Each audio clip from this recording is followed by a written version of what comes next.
लोगों ने कभी अपने गले में या अपने थ्रोट में बहुत ज़्यादा टिंगलिंग बिहेवियर देखा है, मतलब बहुत चुभन आप लोगों को महसूस हुई हो, या आप लोगों के जो थ्रोट है या जो नेक है वो स्वेल कर गई हो, आप लोगों ने कोई नोड्यूल्स देखे हों जब भी आप कोई चीज़ पहनने गले में, तो आप लोग फील करें कि कोई चीज़ है जो बाहर की तरफ निकली हुई है, उभरी हुई है, आप लोगों को हर टाइम खांसी आती हो, तो क्या आप लोगों ने ये सब चीज़ें गौर की हैं? आज की हमारी जो वीडियो है वो हमें बताएगी कि इन सब जो वजूहात हैं ये किस चीज़ की निशानदेही करती हैं, क्या मसला हो सकता है जिसकी वजह से हम लोग जो हैं उनको ये सब जो है वो देखना पड़ता है। तो सबसे पहले हम बात करते हैं कि हमारे बॉडी में बहुत सारे ग्लैंड्स प्रेजेंट होते हैं। तो आज जो हम जिस ग्लैंड के बारे में बात करेंगे वो थायराइड ग्लैंड के बारे में है और इसके कैंसर के बारे में आज हम आपको बताएंगे। सबसे पहले हमें ये पता होना चाहिए कि जो थायराइड ग्लैंड है वो हमारी बॉडी में बहुत सारे फंक्शंस को मेंटेन कर रहा होता है।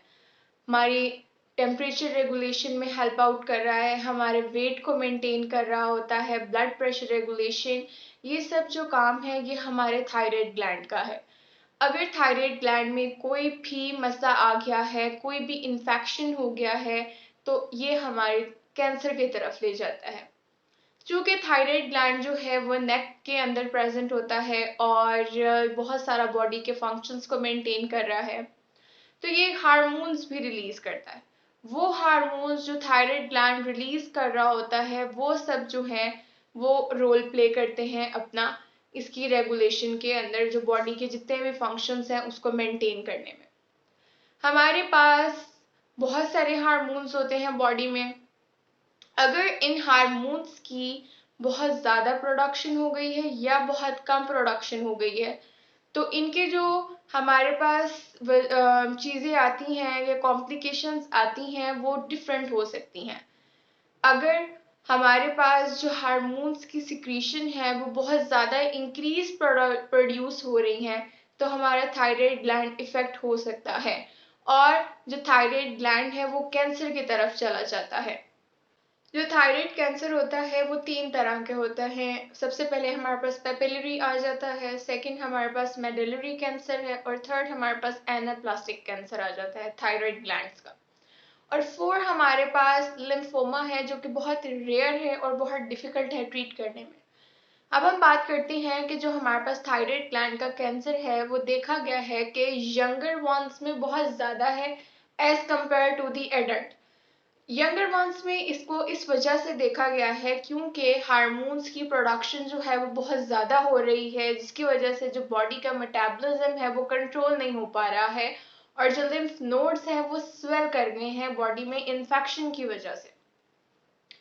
जो हमारे पास कैंसर है, अगर हम इनकी डिटेल में जाएं तो जो पेपिलरी कैंसर होता है ये बहुत कॉमन टाइप है एंडोक्राइन कैंसर का और बहुत ज़्यादा फैला हुआ है ये कैंसर। और इसका जो ट्रीटमेंट है, चूँकि ये स्लोली प्रोग्रेस करता है, तो इसका जो ट्रीटमेंट है ये under the age of 45 curable होते हैं। लेकिन अगर हम इसको ट्रीट ना करें तो अल्टीमेट पेशेंट की डेथ हो सकती है। कैंसर और फॉलिकुलर कैंसर होते हैं ये 90% of all the thyroid cancer जो है वो अकाउंट करते हैं। बाकी जो हैं 5% हमारे पास मेडुलरी आ जाता है और 2% एनल प्लास्टिक कैंसर आ जाता है। जो हमारे पास फॉलिकुलर और पेपिलरी कैंसर हैं इनको क्योर करने के लिए हमारे पास ओवर द एज 45 होनी चाहिए। और जो मेडुलरी हमारे पास कैंसर है ये क्योंकि एक इनहेरिटेड डिसऑर्डर है, फैमिली में रन कर रही है थायराइड कैंसर की डिजीज, तो वो है। और इसको अगर हम ग्रोथ से पहले डायग्नोज कर लेते हैं कि इसके जो सेल्स हैं वो ग्रो नहीं कर रहे या किसी अदर ऑर्गन को इफेक्ट नहीं कर रहे, तो ये क्योरेबल है। जो एनल प्लास्टिक है उसका जो ट्रीटमेंट है वो बहुत डिफिकल्ट है और हार्ड है क्योंकि ये बहुत रेयर है और इसके जो सिम्टम्स हैं वो पता नहीं चलते। नेक्स्ट हम बात करते हैं कि जो हमारे पास इन सब कैंसर को डायग्नोज करने के लिए हमारे पास 3 स्टेजेस आ जाती हैं और उन्हीं स्टेजेस से ही हमें पता चलता है कि हमने पेशेंट को कौन सा ट्रीटमेंट प्रोवाइड करना है ठीक होने के लिए। सबसे पहले हम ये देखते हैं कि उस कैंसर का या उस कैंसर के सेल का साइज क्या है। साइज देखते हैं। सेकेंडली हम देखते हैं कि उसने अपने जो नियर बाय सेल्स हैं उनको कितना अफेक्ट कर लिया है या इसकी जो प्रोडक्शन है वो किन किन सेल्स तक चली गई है। थर्ड हम ये देखते हैं कि क्या थायराइड ग्लैंड के अलावा कोई स्ट्रक्चर जो है वो डैमेज तो नहीं हो गया, क्या वो अफेक्ट तो नहीं हो गया। बिकॉज कि जो थायराइड ग्लैंड का कैंसर होता है ये हमारे पास हमारे लंग्स को, हमारे लिवर को और हमारी बोन्स को इफेक्ट करता है और बहुत सिवियर किस्म का इफेक्ट करता है ये हमारे लिवर, लंग्स और बोन्स को। बोन्स के अंदर ऑस्टियोपोरोसिस कॉज कर देता है, बोन फ्रैक्चर की तरफ जाना शुरू हो जाती है, बोन पैरालिसिस की तरफ पेशेंट जाना शुरू हो जाते हैं, नर्वनेस, मसल वीकनेस, ये सब चीजें जो हैं ये थायराइड ग्लैंड के सेपरेट होने की वजह से है। अगर हम इसकी क्लिनिकल प्रेजेंटेशन या करेक्टरिस्टिक्स की बात करें तो हमारे पास जो थायराइड ग्लैंड का कैंसर है इसके जो सिम्टम्स हैं वो पता नहीं चलते, क्योंकि इसके कोई साइंस एंड सिम्टम्स नहीं हैं। क्योंकि इसमें होता क्या है कि जस्ट हमारे पास जो नोड्स प्रेजेंट होते हैं ये इनलार्ज हो जाते हैं, तो लोग समझते हैं कि ये वैसे ही हमारे पास सेल्स जो है वो इनलार्ज हो गए कोई इन्फेक्शन की वजह से, उसको सीरियस नहीं लेते हैं और जो उसकी ग्रोथ है वो फिर बढ़ती जाती है और वो कोई भी एंटीबायोटिक लेकर तो उसको ठीक कर लेते हैं। लेकिन क्योंकि एक कैंसर सेल है वो अगेन जो है वो अराइज हो जाता है। तो इसके साइंस एंड सिम्टम्स तो जस्ट यही है कि हमारे पास जो नेक है वो स्वेल कर जाती है, जस्ट क्योंकि हमारे पास जो लिम्फ नोड्स हैं वो प्रोट्रूड आउट हो जाते हैं, वो बाहर की तरफ आ जाते हैं। इसके अलावा अगर हम रेयरली देखें तो बहुत कम ऐसा होता है कि जो हमारे पास थायराइड कैंसर के पेशेंट्स होते हैं उनको उनके जॉज में पेन हो, जिनको हम लोग जबड़ा कहते हैं, या उनकी नेक में या जो ईयर के अराउंड जगह होती है वहां उनको पेन हो, क्योंकि हमारा जो पूरा फेस के जो स्ट्रक्चर्स हैं वो थायराइड ग्लैंड के साथ कनेक्टेड है। तो पेशेंट को रेयरली चांस है कि उनको पेन फील हो। हमारे पास जो नोड्यूल है वो ट्रीट नहीं किया गया और वो बाहर ही है या उसका जो साइज है वो बहुत ज़्यादा बढ़ गया है, तो हमारे पास जो एयरवे है, जो हम सांस की नाली कह रहे हैं, वो बंद हो जाती है, वो ऑब्स्ट्रक्ट हो जाती है। उसके बंद होने की वजह से चांसेस हैं कि पेशेंट को स्वेलिंग में मसला हो, उससे कुछ खाया ना जाए या उसमें सांस में मसला हो और पेशेंट जो है वो उसकी डेथ भी हो जाती है। और कुछ जो पेशेंट्स हैं उनको फिर टिकल बिहेवियर फील होता है, कुछ चुभन सी महसूस होती है गले में। तो यही कुछ साइंस एंड सिम्टम्स हैं जिससे हम ये देख सकते हैं कि पेशेंट को कहीं थायराइड का कैंसर तो नहीं। अगर हम कॉजेज की बात करें तो थायराइड कैंसर के कोई कॉज भी नहीं है, मींस कॉज अननोन है। लेकिन वो पेशेंट जो कि दोबारा से अगेन एंड अगेन जो है वो रेडिएशन एक्सपोज करते हैं, लाइक चेस्ट रेडिएशन, कोई चेस्ट पेन है तो जो चेस्ट की एक्सरे करवाने जाते हैं तो जो रेडिएशन पास हो रही होती हैं बॉडी के अंदर से वो हमारे पास जो है वो थायराइड कैंसर के रिस्क को बढ़ा देती हैं।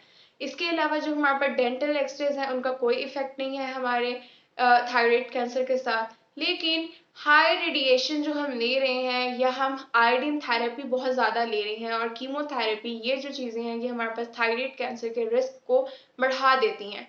और वो पेशेंट जो कि किसी other cancer like breast cancer ये ट्रीट करवाने के बाद या हॉजकिन डिजीज, कुछ डिजीजेस के बाद जो रेडिएशन एक्सपोज करते हैं वो भी थायराइड कैंसर के रिस्क को बढ़ा देती हैं। बहुत सारे बच्चे होते हैं जिनको बचपन में ही बहुत ज़्यादा जो रेडिएशंस होती हैं वो उनकी बॉडी से पास करवाई जाती हैं, वो भी हमारे पास थायराइड कैंसर को बढ़ाती हैं और रिस्क होता है पेशेंट को थायराइड कैंसर हो सकता है।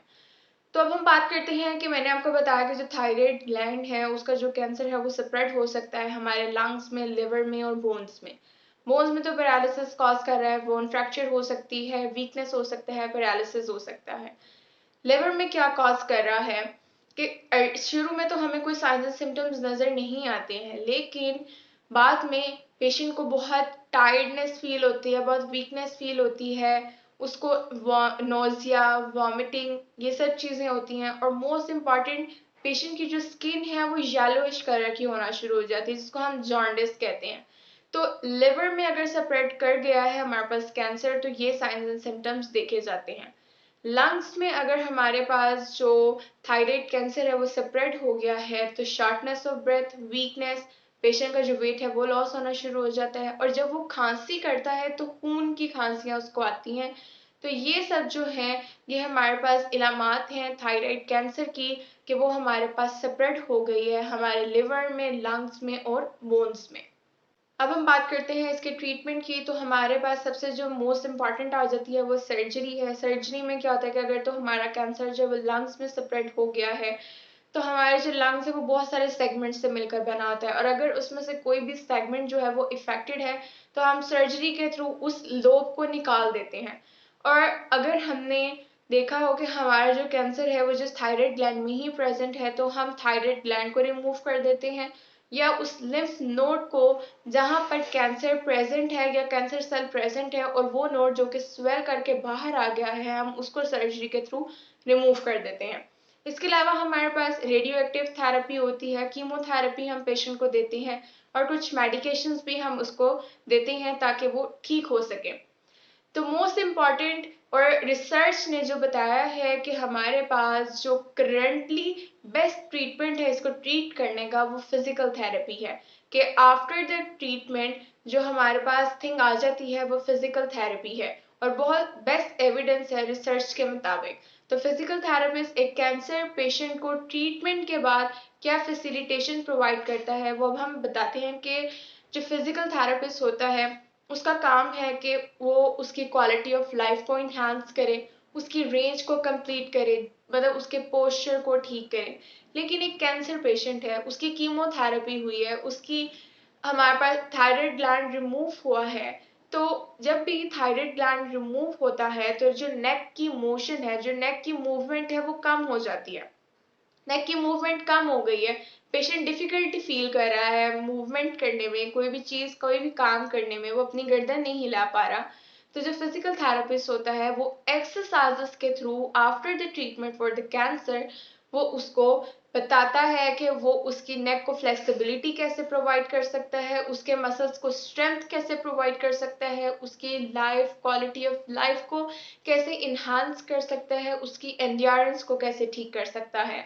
थेरेपी होती है वो कैंसर पेशेंट को हेल्प आउट करवाता है, उसकी बॉडी को प्रिपेयर करता है कीमोथेरेपी और रेडिएशंस के लिए, ताकि ड्यूरिंग द थेरेपी उसको कोई मुश्किल पेश ना आए, और उसकी जो हार्ट रेट है वो इंक्रीज हो सके, उसकी जो मसल की स्ट्रेंथ है वो इंक्रीज हो सके, और पेशेंट जो है वो डेथ की तरफ ना जाए ड्यूरिंग दिस थेरेपी। कौन कौन से हमारे पास वेज हैं जो फिजिकल थेरेपी यूज करता है पेशेंट को एक्टिव रखने के लिए, उसका जो स्ट्रेस है वो रिलीफ करने के लिए।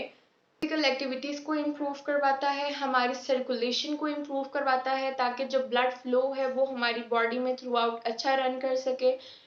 Prevent nausea, prevent vomiting, enhance the quality of life, balance को मेंटेन करना। ये सब जो चीज़ें हैं ये ड्यूरिंग द कैंसर ट्रीटमेंट एक फिजिकल थेरेपिस्ट जो है वो एक्सरसाइज के थ्रू पेशेंट को बताता है, ताकि उसकी जो डिप्रेशन का रेट है, उसकी जो स्ट्रेस का लेवल है वो कम हो सके, हार्ट डिजीजेस का जो रिस्क है वो कम हो सके, और ओस्टियोपोरोसिस का जो रिस्क है उससे बचा सके पेशेंट को।